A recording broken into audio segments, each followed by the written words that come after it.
बहुजन नायकांना वंदन करून आजच्या वंचित बहुजन आघाडीच्या सत्ता संपादन मेळाव्याच्या कार्यक्रमासाठी या ठिकाणी आवर्जून उपस्थित राहिलेले वंचित बहुजन आघाडीचे महाराष्ट्राचे धडाडीचे नेते आदरणीय ॲडव्होकेट बाळासाहेब आंबेडकर आणि त्यांच्या बरोबर असणारी सर्व छोट्या छोट्या समूहामध्ये राज्यभर काम करणारे सर्व नेते मंडळी, आजी माजी आमदार, सर्व कार्यकर्ते, आज या ठिकाणी वंचित बहुजन आघाडीच्या वतीनं साताऱ्याच्या ऐतिहासिक गांधी मैदानावर वंचितांना सत्तेपर्यंत नेण्याच्या संदर्भामध्ये जी सभा आयोजित केलेली आहे। मी सातत्याने या ठिकाणी बोलत असतो, त्यामुळे मी तुमचा अधिक वेळ घेणार नाही, परंतु या सत्ता संपादन मेळाव्याच्या कार्यक्रमाला ज्या ज्या कार्यकर्त्यांनी तन मन धनाने काम केलेलं आहे त्या सर्वांचं मी मनापासून या ठिकाणी स्वागत करेन। माझी सगळी तालुक्याची 11 तालुक्याची सर्व टीम, माझी सर्व जिल्ह्याची टीम, वंचित बहुजन आघाडीची सर्व तालुक्यातली टीम आणि तुम्ही सर्व कार्यकर्त्यांनी जी या ठिकाणी वंचित बहुजन आघाडीची सातारा जिल्ह्याची ताकद वाढवली त्याबद्दल तुम्हाला धन्यवाद देतो।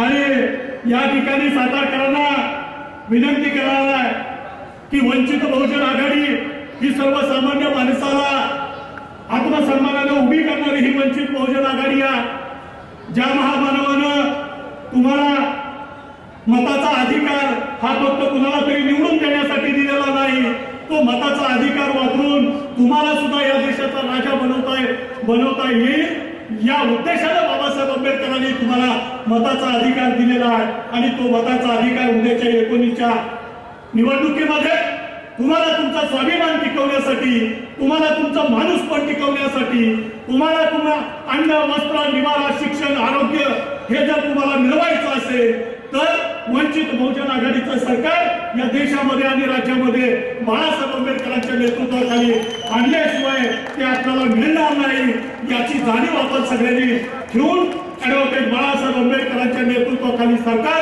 आणण्याच्या संदर्भामध्ये उद्याच्या 19च्या लढाईमध्ये तुम्ही सगळ्यांनी आज जितक्या ताकदीने जमलेला आहात ही ताकद वोटिंग मशीन पर्यंत जाण्याच्या दृष्टीकोनातून कार्यकर्त्यांनी बूथ लेवल पर्यंत अतिशय तनमनतेनं काम करावं आणि गावागावामध्ये हा वंचित बहुजन आघाडीचा गारवा पोहोचवण्याची जबाबदारी या सभेला उपस्थित राहिलेल्या सर्व कार्यकर्त्यांनी आपल्या खात्यावर घ्यावी आणि या राज्याचे मुख्यमंत्री ॲडव्होकेट बाळासाहेब आंबेडकरांना करण्याच्या संदर्भामधली जी भूमिका कार्यकर्त्यांनी घेतलेली आहे ती तुमच्या साक्षीनं आपण ती पूर्ण करायची आहे। आणि या देशाच्या राज्याचे मुख्यमंत्री म्हणून ॲडव्होकेट बाळासाहेब आंबेडकरांना तुम्हाला आणि आम्हाला सगळ्यांना बघायचं आहे। आणि ते जर बघायचं असेल तर फक्त सभा संमेलनाला गर्दी करून चालणार नाही, जी झालेली गर्दी आहे ती वोटिंग मशीन पर्यंत नेण्याची सुद्धा जबाबदारी आपण आपल्या खांद्यावर घेऊन काम केलं पाहिजे, तरच ते शक्य आहे। या दृष्टिकोनातून विचार करा। आणि पुन्हा एकदा सातारकरांना सांगतो की इथं भीमाईचं स्मारक वंचित आहे, बाबासाहेब आंबेडकरांचं स्मारक वंचित आहे। ज्या शाळेमध्ये बाबासाहेब आंबेडकर शिकलेले आहेत ती शाळा या ठिकाणी वंचित आहे। त्यांना जर या देशाच्या नकाशावर अतिशय दैदिप्यमानपणे आणायचं असेल तर आपल्याला वंचित बहुजन आघाडीचं सरकार आणलं पाहिजे आणि सातारमध्ये सुद्धा वंचित बहुजन आघाडीतल्या गरीबातल्या गरीब माणसाला निवडून दिलं पाहिजे ही प्रतिज्ञा आज आपण या सभेच्या निमित्तानं घेऊया। एवढी तुम्हाला सगळ्यांना विनंती करून थांबतो। जय भीम, जय बुद्ध, जय भारत। 90 दिवसावरती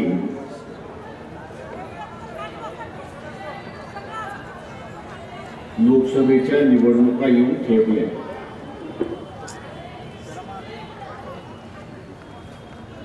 आणि 90 दिवसावरती लोकसभेच्या निवडणुका ठेपल्यानंतर या देशाला अर्थमंत्री नाही अशीच असणारी परिस्थिती।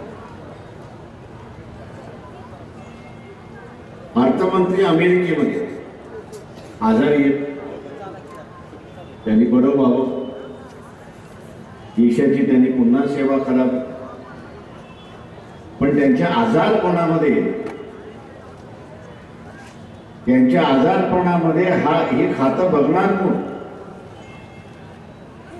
बघायला कोणीच नाही. राम भरोसे हॉटेल म्हणून आपण ऐकलेलं आहे. तशानंतर हे खातं सुद्धा, अर्थ खातं सुद्धा राम भरोसे चालले अशी परिस्थिती आहे. उजवा हात काय करतो हे डाव्या हाताला माहित नाही आणि डावा हात काय करतो हे उजव्या हाताला माहित नाही, असं हे खातं चालतं.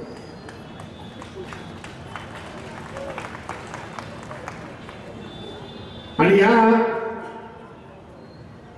देशाचा असताना कणा म्हणजे अर्थ हा कणा.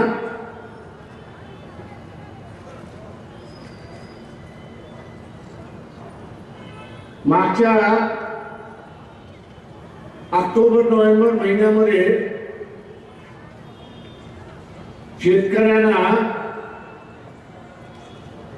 MSP मिनिमम सपोर्ट प्राइस जाहीर केली.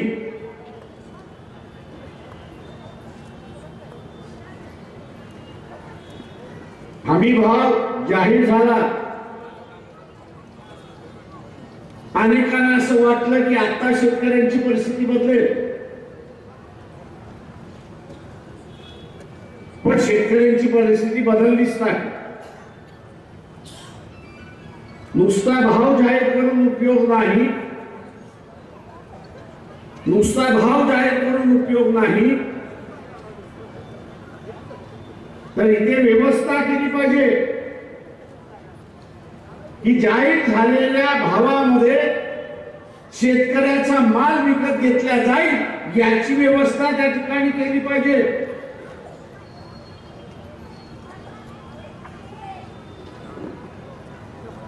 यशवंतराव चव्हाणांनी ती व्यवस्था केली.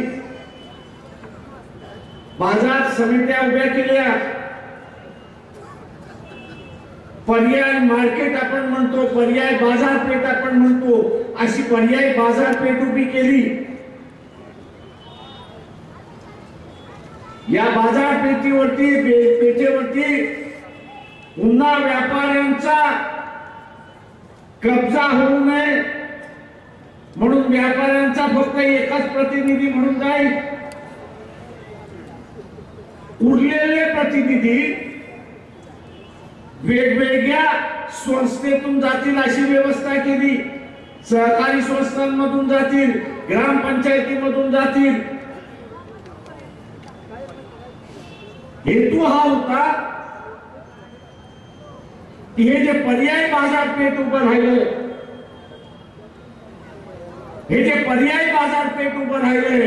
या पर्याय बाजारपेठेवरती पुन्हा व्यापाऱ्यांचा कब्जा राहू नये, तर इथल्या सर्वसामान्यांचा माणसांचा कब्जा राहिला पाहिजे. या दृष्टिकोनातून त्यांनी असणारी व्यवस्था होती.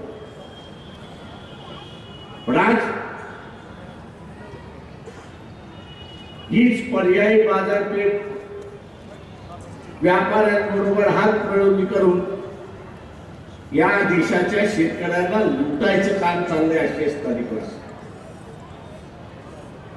लुटायचं काम चाललंय.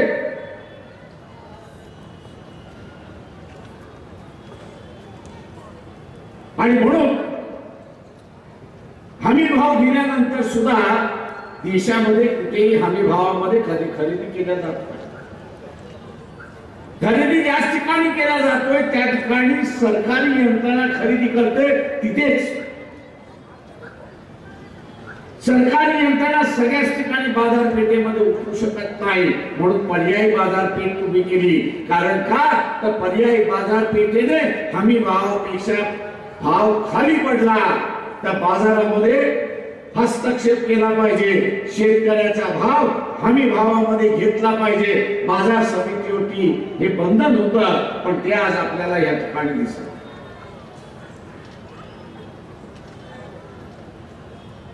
हे आपल्याला दिसत नाही. सत्तेचं आणि बाजारपेठेचं संमिश्रण झालंय हे आपण असताना लक्षात.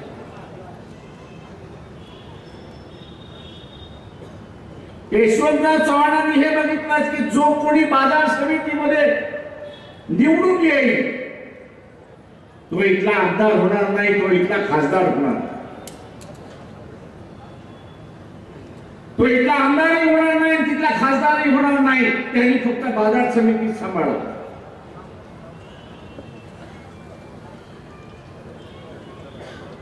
त्यांनी नुसती बाजार समिती सांभाळावी. पण आज आपण बघत असाल की हे जे धोरण होतं यशवंतराव चव्हाणांचं ते बदलण्यात आलं. यशवंतराव चव्हाणांचा हेतू हा होता की बाजार समितीवरती नियंत्रण असणं अत्यंत महत्वाचं, शासनाचं नियंत्रण असणं अत्यंत महत्वाचं आहे.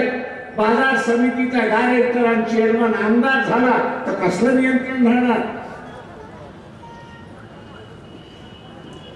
नियंत्रण राहणार नाही. म्हणून त्यांनी असताना म्हटलं होतं की बाजार समितीचा सदस्य किंवा चेअरमन हा आमदार खासदारकीच्या उमेदवारीच्या नाकारत्या यादीमध्ये टाकून दिला आणि सांगितलं की जो जो कोणी इथं असणारा बाजार समितीचा सदस्य निवडून येईल, चेअरमन म्हणून होईल, सदस्य आणि चेअरमन अपात्र राहील म्हणून असं. जोपर्यंत ही व्यवस्था राहिली तोपर्यंत शेतकऱ्याला न्याय मिळेल. ज्या दिवशी ही अट काढली, ज्या दिवशी ही अट काढली त्या दिवशी राज्यकर्ता आणि बाजार समिती एकच झाली आणि पुन्हा नव्यानं लुटायचा मार्ग या ठिकाणी हमी भाव, शेतीमालाचा हमी भाव हा जर लागू करायचा असेल, बाजारपेठ ही स्वतंत्र असली पाहिजे. बाजारपेठ ही राजकारणाचा अड्डा होता कामा नये आणि निवडून गेलेले असणारे बाजार समितीवरचे सदस्य चेअरमन यांना आमदारकी खासदारकीपासून वंचित ठेवलं पाहिजे. तरच मिनिमम सपोर्ट प्राइस, तरच हमी भाव या ठिकाणी लागू होऊ शकतो, अन्यथा होणार नाही. मित्रो,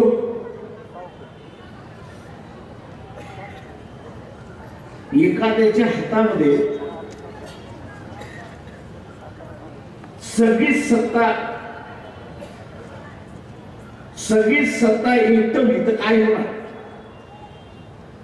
इथला हुकुमशाह होणार, इथला लुटेरा होणार. यशवंतराव चव्हाणांना तेच पाहिजे होतं की सत्ता एकत्र येऊ नये, एकाच्याच हातामध्ये येऊ नये, ती वेगवेगळी असली पाहिजे आणि वेगवेगळी राहिली तर इथला नियंत्रण करता येत अशी परिस्थिती. आमदाराला पुन्हा निवडून यायचंय, खासदाराला पुन्हा निवडून यायचंय आणि पुन्हा निवडून यायचं असेल तर तो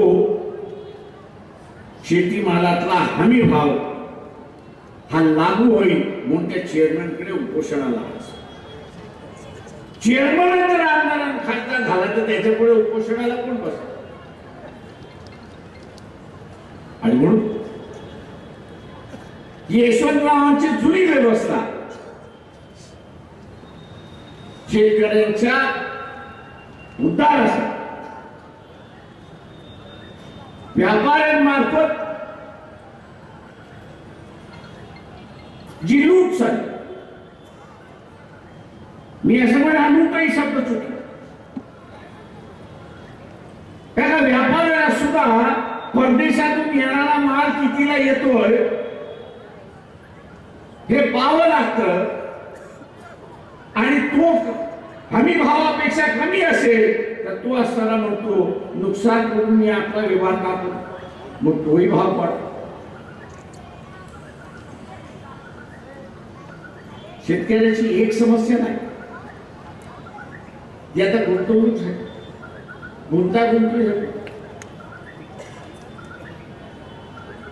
आणि ज्या बीजेपीने, ज्या एनसीपीने 90 साली गॅट कराराच्या बाजूने बोलले,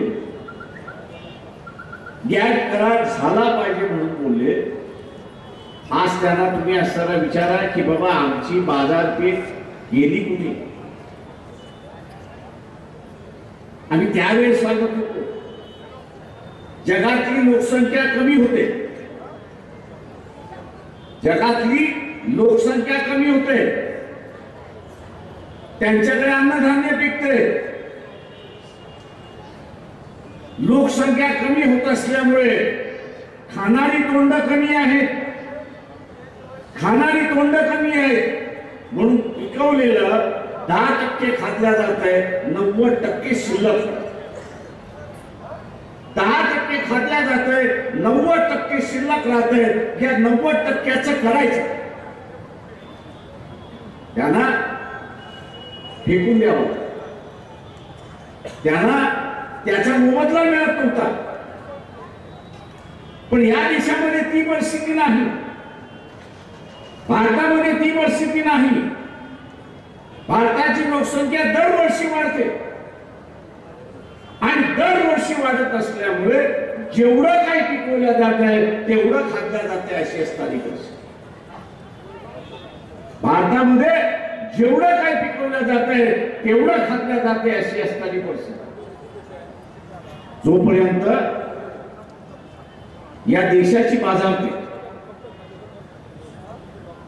जोपर्यंत या देशाची बाजारपेठ या शेतकऱ्यासाठी राखीव होती, या देशातल्या शेतकऱ्यासाठी राखीव होती, तोपर्यंत इथला शेतकरी सरकारशी भांडून न्याय मागू शकतो, तो भाववाढ मागू शकतो.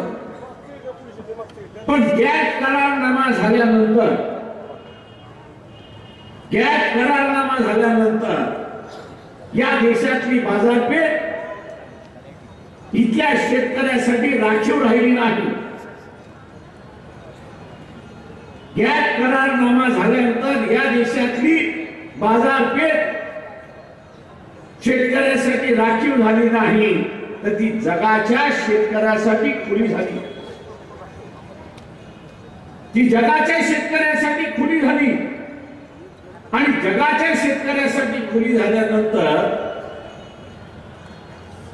जगातल्या शेतकऱ्याकडे जो माल अधिक होता,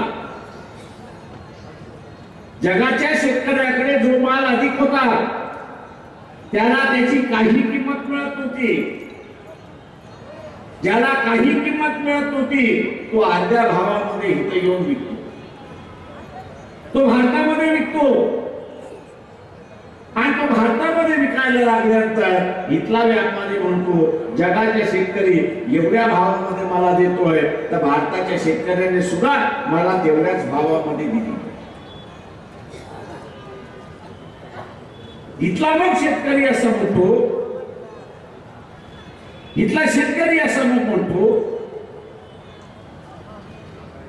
की जगातला शेतकरी ज्या भावामध्ये विकतो त्याच भावामध्ये इथल्या असणाऱ्या शेतकऱ्यांनी मला विकलं पाहिजे आणि भारतातल्या शेतकऱ्याने त्या भावामध्ये विकली तर त्याला शेती परवडत नाही अशी असणारी परिस्थिती.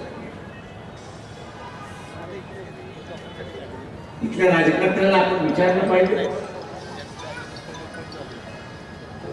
इथल्या राजकारण्याला आपण असताना विचारलं पाहिजे की बा जी बाजारपेठ आमच्यासाठी आरक्षित होती ती जगाच्या शेतकऱ्यासाठी खुली का गेली हे सांगा. अमेरिकेचे अध्यक्ष डोनाल्ड ट्रम्प हा सुद्धा तेच म्हणतोय की अमेरिकेचा बाजारपेठ जगाला खुलं झालं आणि अमेरिकेचा बाजारपेठ जगाला खुलं झाल्यामुळे अमेरिकन जनतेला काम मिळत नाही, काम मिळत नाही. कारण का जगातला स्वस्त कामगार कारागीर हा तिथे येऊन काम करायला तयार आहे, कमी पैशामध्ये काम करायला तयार आहे, त्याचा गुजारा होतो. पण त्या पैशामध्ये अमेरिकन जनतेचा गुजारा होत नाही आणि म्हणतो असताना म्हणतो की मी आता हळूहळू दरवाजे बंद करत जातो आणि म्हणून तो म्हणतो बाहेरून येणाऱ्या कामगारांच्या कारागिरांचे दरवाजे मी आता बंद करणार आहे. आपल्याला सुद्धा इथल्या शेतकऱ्यांना न्याय द्यायचा असेल तर परदेशातून येणारा शेतीचा माल याचे दरवाजे बंद करायला निर्णय घ्यावा लागेल. तेव्हा कुठं शेतकऱ्याला न्याय होईल. इथली काँग्रेसवाले, राष्ट्रवादीवाले, बीजेपी वाले हा निर्णय घ्यायला तयार आहेत का? एवढं इथला आमदार घ्या, इथला खासदार घ्या, इथला मंत्री घ्या. हा व्यापार करत असताना शेतीच्या मालामध्येच व्यापार करतोय. व्यापार जो करतोय तो शेतीच्या मालामध्ये व्यापार करतोय. तो कारखानदार झाला असला तर शेतीवरती, उद्योगावरतीच कारखानदार झालेला. आता तो इथल्या शेतकऱ्यांचं हित बघणार, तो इथल्या शेतीचा आणि शेतकऱ्यांचं हित बघणार की तो आपल्या असणाऱ्या कारखान्याचा नफा बघणार? हे सगळं मला माहित आहे. अनिल अंबानी एकदा या भागामध्ये येऊन गेले. ऊसाचा भाव त्यावेळेस असताना 1700 रुपये टन, 1700चा भाव. त्यांनी असं सांगितलं हे सगळे कारखाने मी चालवायला गेलो, हे सगळे कारखाने मी चालवायला गेलो आणि हे सगळे कारखाने चालवायला गेल्यानंतर मी उसाला 2100चा भाव देतो. मी उसाला 2100चा भाव देतो, पण हे कारखाने तुम्ही मला चालवायला दिले. 1700 कुठे, 2100 कुठे, 400 रुपयाचा फरक, टनाचा फरक.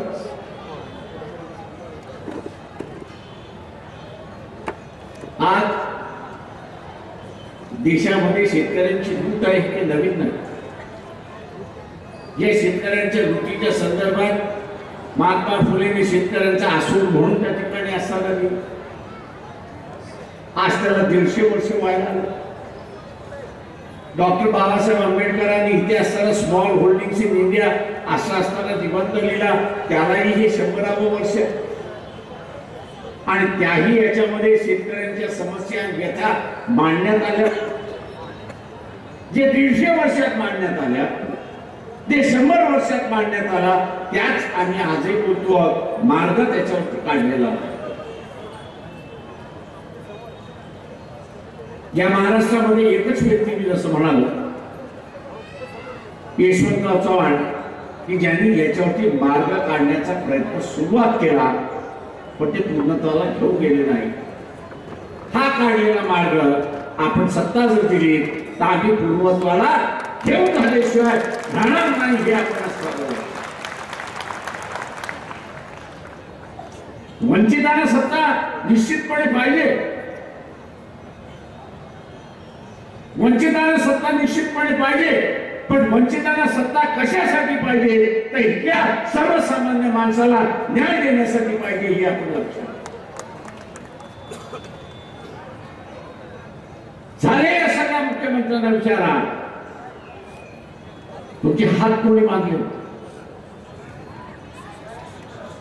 यशवंतराव चव्हाणांनी जी व्यवस्था बाजारपेठेची निर्माण केली होती ती पुन्हा आणण्यासाठी तुमचे हात कोणी मागले होते? ते सरळ सांगते, आमदार आमच्या बरोबर नव्हते. त्यांना अनेक बाजार समितीमध्ये माणसं आमदार झाली होती अशी गोष्ट. ते थोडी त्यांचा अधिकार जाऊ शकतो. आणि म्हणून संविधानामध्ये सुद्धा अधिकाराची चौकट केली. कोर्ट याच्यावरती फक्त पार्लमेंटचं नियंत्रण. पार्लमेंटचं जे आहे ते ऍडमिनिस्ट्रेशन आणि जनतेवरचं नियंत्रण. हा जो बदल केला, हा जो फेर काढण्यात आलेला आहे, हा फेर राज्यामध्ये राहिला तरच लोकांचं कल्याण होईल, अन्यथा होणार नाही. हे आपण सर्व आज जिथे तिथे आरक्षण हा असणारा विषय. 10% सवर्णांना आरक्षण दिलं. पत्रकारांनी विचारलं तुमच्या रिएक्शन काय. म्हटलं घटनेमध्ये आरक्षण घेत असताना शैक्षणिक आणि सामाजिक याचाच उल्लेख आहे, आर्थिक नाही. तेव्हा घटनेच्या तत्वावरती राहणार नाही.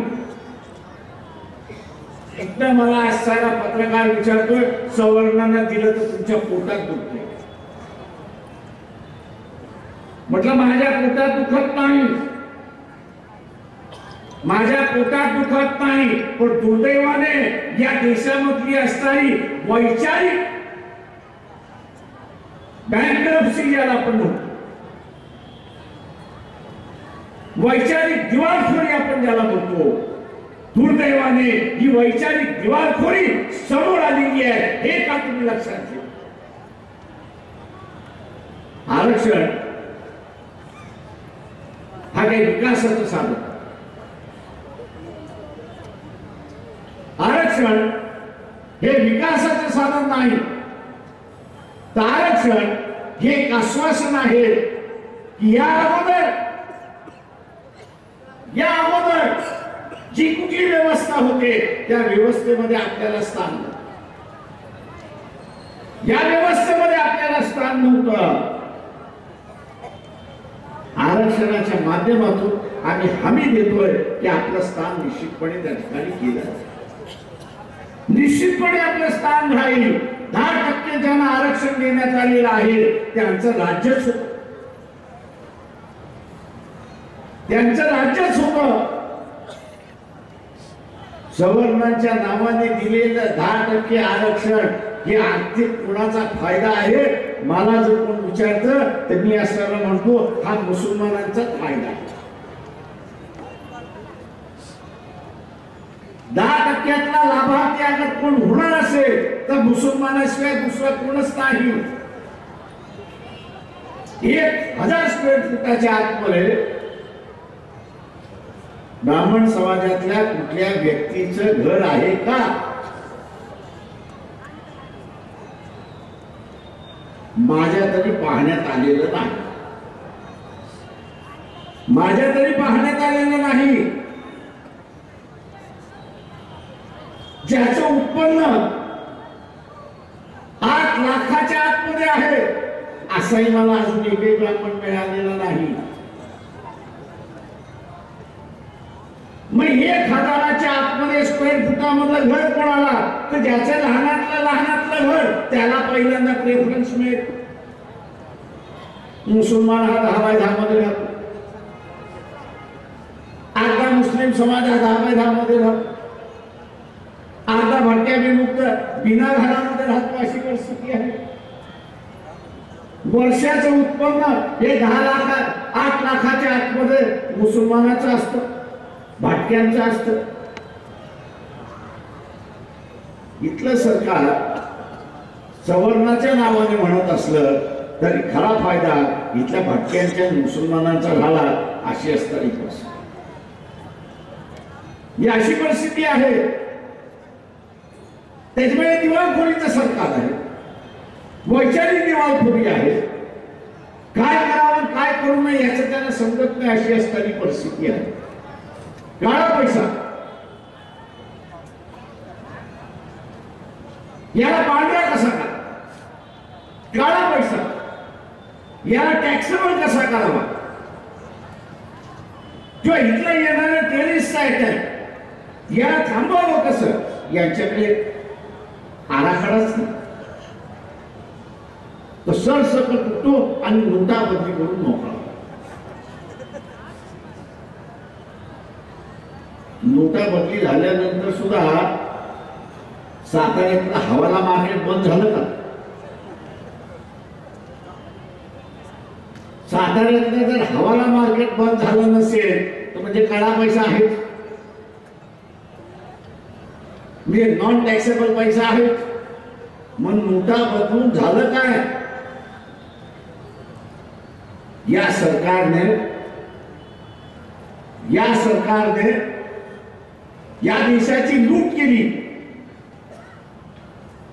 या सरकारने लूट केली. कच्च्या तेलाचा भाव 2014 पासून 2017 पर्यंत 2014 पासून ते 2017 पर्यंत एकदम खाली पडला। कच्च्या तेलाच्या निमित्ताने 90,000 कोटी, कच्च्या तेलाच्या निमित्ताने 90,000 कोटी जे आपण परदेशी देत होतो, विकत घेण्यासाठी खर्च करत होतो, या 3 वर्षाच्या कालावधीमध्ये हा 90,000 कोटीचा खर्च 30,000 कोटी होता। हा 90,000 कोटीचा खर्च 30,000 कोटीवरती आला। 60,000 कोटी आपण वाचू। 3 वर्षामध्ये 1,20,00,000 कोटी आपण वाचू। 1,20,000 कोटी आपण वाचवले। या बीजेपीच्या सरकारला आम्ही विचारतो की हे 1,20,000 कोटी खर्च कुठे गेले, त्याचा हिशेब तुम्ही असताना मांडा। त्याचा हिशेब तुम्ही असताना मांडा। मनमोहन सिंगने ज्यावेळेस खुर्ची सोडली 2014ला, त्यावेळेस कच्च्या तेलाचा आंतरराष्ट्रीय भाव हा $120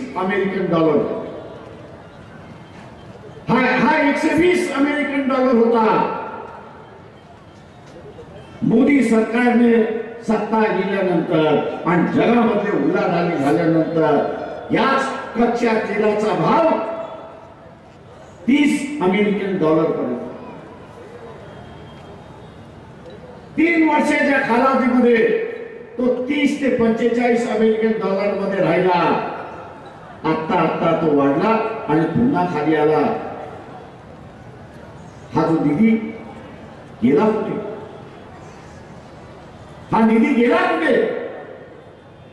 आज समाज कल्याण खात्याच्या ज्या योजना आहेत,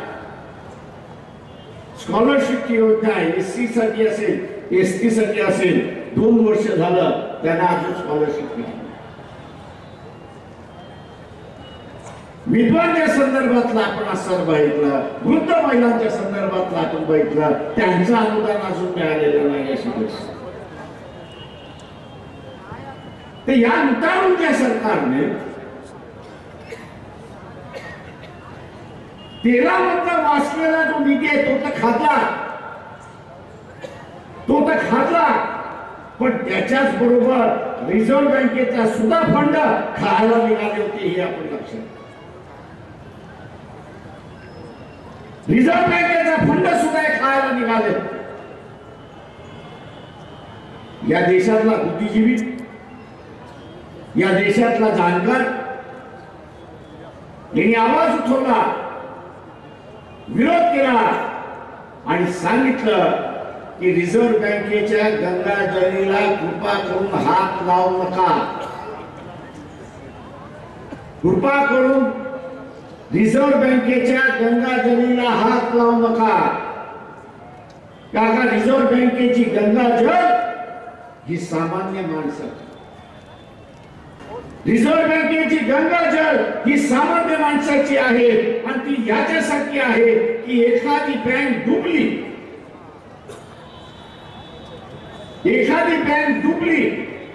नुकसानीत गेली, लॉस मध्ये गेली, तर त्यांच्या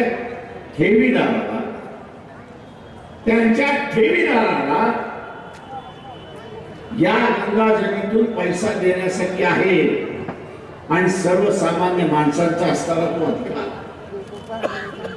कुठलाही सरकार, कसलंही सरकार एका पाठोपाठ एक संस्था डब व्हायला आणत आहेत, मोडकळीस काढत आहेत।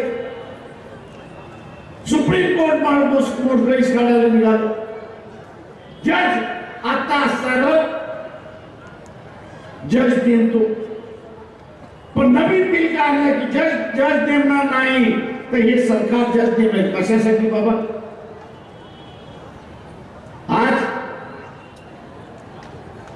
या देशातली ज्युडिशरी, या देशातली न्याय व्यवस्था इंडिपेंडेंट आहे, विश्वासनीय आहे आणि म्हणून लोक कोर्टामध्ये जातात आणि म्हणून लोक कोर्टामध्ये जातात आणि कोर्टाने दिलेला निर्णय याला मान्य करतात, विरोधात असला तरी मान्य करतात। याचं कारण की त्याचा विश्वास आहे। उद्या सरकारने जज नेमायला लागलं,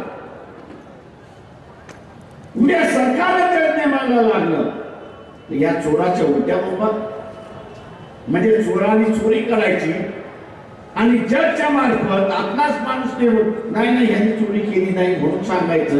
विश्वास संपवण्याचं कामकाज कोण करत असेल तर हे सरकार करतं, हे आपण लक्षात। माझ्या बरोबर असताना एक फार मोठा इंडस्ट्रियलिस्ट होता, कारखानदार होता।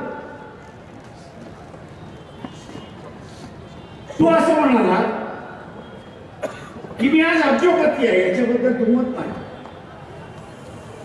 मी आज अब्जोपती आहे, दुमत नाही, पण या अब्जोपतीला यायला माझ्या 3 पिढ्या टाचा घासत, माझ्या 3 पिढ्या टाचा घासत होत्या। माझ्या 3 पिढ्यांनी टाचा घासल्यानंतर मी जे काही विकतोय त्याच्यावरती लोकांचा विश्वास आहे। 3 पिढ्या खपल्यानंतर मी आज जे काही विकतोय त्याच्यावरती लोकांचा विश्वास आहे की ह्याच्यामध्ये भेसळ होईल। मी RSS ला विचारतोय, बीजेपीला असताना विचार, तुम्ही हे संविधान बदलायला निघाले, आज या जनतेचा या संविधानावरचा विश्वास कदाचित आज जसं आम्ही वंचित म्हणतोय की 70 वर्षे आम्हाला प्रतिनिधित्व मिळालं नाही, 70 वर्षे आम्हाला प्रतिनिधित्व मिळाले नाही, पण याच संविधानाने आम्हाला आम्हाला प्रतिनिधित्व मिळवण्याचा मार्ग सुद्धा मोकळा केलाय। 70 वर्ष आम्ही आखला नाही, आता आम्ही असताना आखतोय, तुम्ही बदलायला का निघाले हे तर आम्हाला सांगा। तो कारखानदार असं म्हणत होता की एक भेसळ माझ्या प्रॉडक्ट मध्ये निघाली, माझ्यावरचा विश्वासच संपला आणि मी करोडपतीचा अब्जोपतीचा भिकारपती कधी होईल हे माझ्याच लक्षात येईल। तेव्हा लोकांचा विश्वास, तू म्हटलं हे माझं भांडवल आहे आणि माझी सगळी शक्ती माझ्या प्रॉडक्ट वरती विश्वास राहिला पाहिजे याच्यावरती असताना मी करतो। आज हे शासन ज्या व्यवस्थेवरती लोकांचा विश्वास आहे तेच व्यवस्था बदलायला लागली। का संविधान बदलत आहे, कशासाठी बदलत आहे?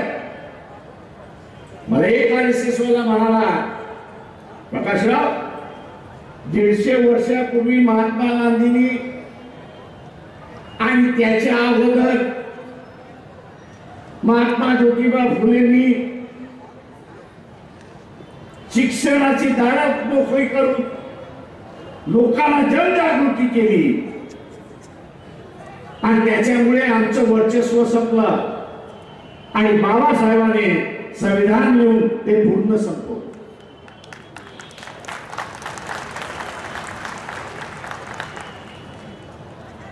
आम्हाला आमचं पुन्हा वर्चस्व आणायचं आहे आणि आम्हाला पुन्हा वर्चस्व आणायचं असेल तर संविधान बदलल्याशिवाय आमचं वर्चस्व येऊ शकत नाही। आणि म्हणून मी तमाम वंचितांना आवाहन करतोय की या संविधानाने आपली दारं उघडलेली आहेत, विकासाची दारं उघडलेली आहेत, तेव्हा हे संविधान चिरंतन राहिलं पाहिजे हीच आपली भूमिका त्या ठिकाणी असते। आणि म्हणून मित्रो, हे संविधान चिरंतन राहायचं असेल तर या मतदारसंघात उमेदवार उभा करायचा की नाही करायचा, करायचा की नाही करायचा, अर्ध्याकडूनच आवाज होय करायचा की नाही करायचा? तुमच्या मनामध्ये भीती किती आहे? नक्की? नाही तर मला सांगण्यात येते की या मतदारसंघामध्ये भीती फार आहे.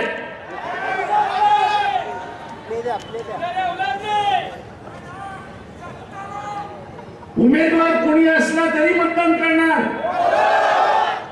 गरीबातला गरीब असला तरी, ज्याच्या इलेक्शनला प्रचाराला निधी देणार की नाही देणार? आरड्यांचाच आवाज मला ऐकायला.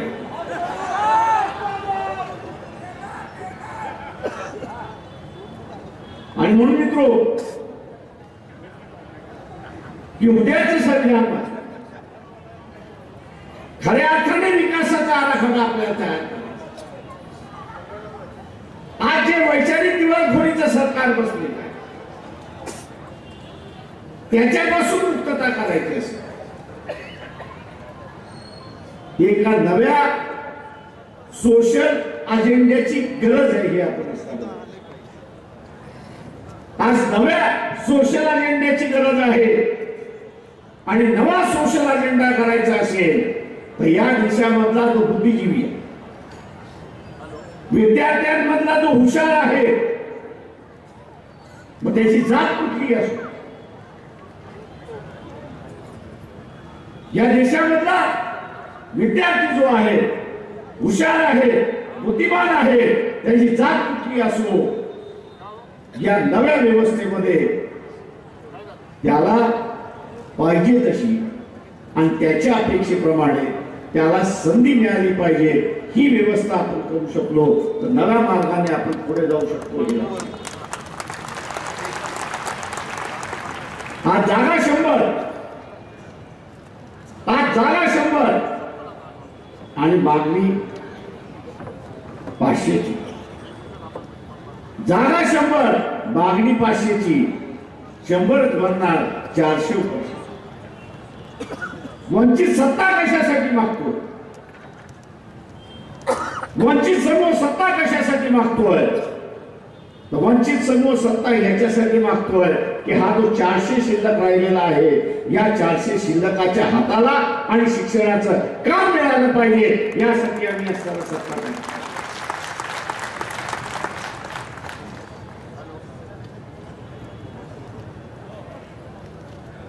मनुवाद्याचं शासन यायला लागले. आपण लक्षात घ्या.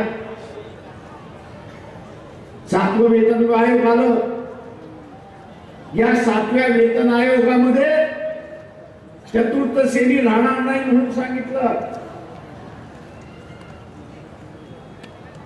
चतुर्थ श्रेणी राहणार नाही. त्याच्यानंतर 3 टायर म्हणजे 3री श्रेणी सुद्धा राहणार नाही, म्हणजे क्लार्कची श्रेणी राहणार नाही. फक्त अधिकाऱ्यांचाच वर्ग, फक्त अधिकाऱ्यांचाच वर्ग. ही नव्याने येणारी मनुवाद हा आपण असताना समजून घेतला. नव्याने येणारा हा मनुवाद आपण लक्षात घेतला. चतुर्थ श्रेणी सरकारने सुरुवात का केली? ज्याला शिक्षण मिळालं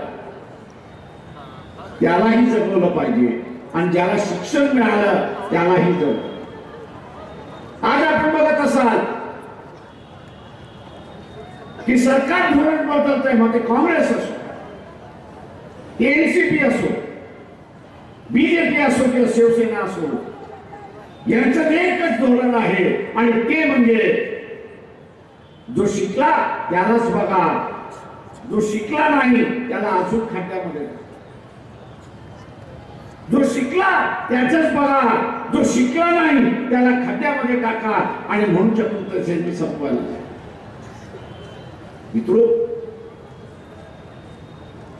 घटनेने वेलफेअर स्टेट अशी संकल्पना केली. वेलफेअर स्टेटची संकल्पना केली म्हणजे राज्य हे कल्याणकारी राज्य राहील. पण हे कल्याणकारी राज्य न होता आता हे राज्य कॅपिटलिस्ट राज्य व्हायला, भांडवलशाहीचं राज्य व्हायला लागलंय. सरकार हे नफा आणि तोट्यामध्ये चालत, सरकार हे नफ्या आणि तोट्यामध्ये चालत नाही. आज आपण बघत असाल की महानगरपालिका असेल, नगरपालिका असेल, कामगार अधिक लागणारच, कारण साफसफाईचं काम आहे. शहरातलं महानगरपालिकेचं काम साफसफाई करणं, पाणी पुरवणं, रस्त्यावरती कचरा न राहणं, रस्ते न बांधणं यासाठी आहे. पण त्याच्यामध्ये सुद्धा नफा आणि तोटा हा बघितला. नफा आणि तोटा त्या ठिकाणी बघितला जातोय. आणि खर्च तुम्ही आमच्याकडूनच घेता. या ज्या सुविधा पुरवल्या जातात त्याचा टॅक्स आम्हीच भरतोय. आणि आम्हीच भरत असताना तुम्ही प्रायव्हेट सेक्टर वाढवता. म्हणजे कॉन्ट्रॅक्टरच्या नावाने 20,000 काढायचे आणि त्या कामगाराला असताना फक्त 6,000 द्यायचे. 14,000 कॉन्ट्रॅक्टर चोरतोय. आपण जो टॅक्स भरतोय हे लक्षात घ्या. हा 14,000पैकी 4,000 इथल्या आमदार खासदारांना, नगरपालिकेच्या निवडून आलेल्या सदस्याला जातात हे आपण लक्षात. आणि म्हणून हे चोरांचं सरकार, कामगारांना सोडण्याचं सरकार. आणि याला उलटून आपण फेकून दिलं पाहिजे. पाणी आता गढूळ झालेलं आहे, आळ्या पडलेल्या आहेत. आता ही पिण्याच्या लायक झालेलं नाही. ही गादी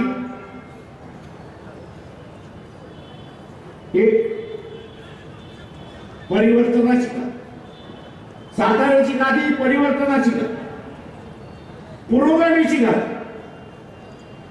पण दुर्दैवाने प्रतिगामी बसले ती काय असत वास यायला. प्रतिगामी बसलेत असाच वास यायला लागलाय. आणि म्हणून ही बुरसटली ही माणसं,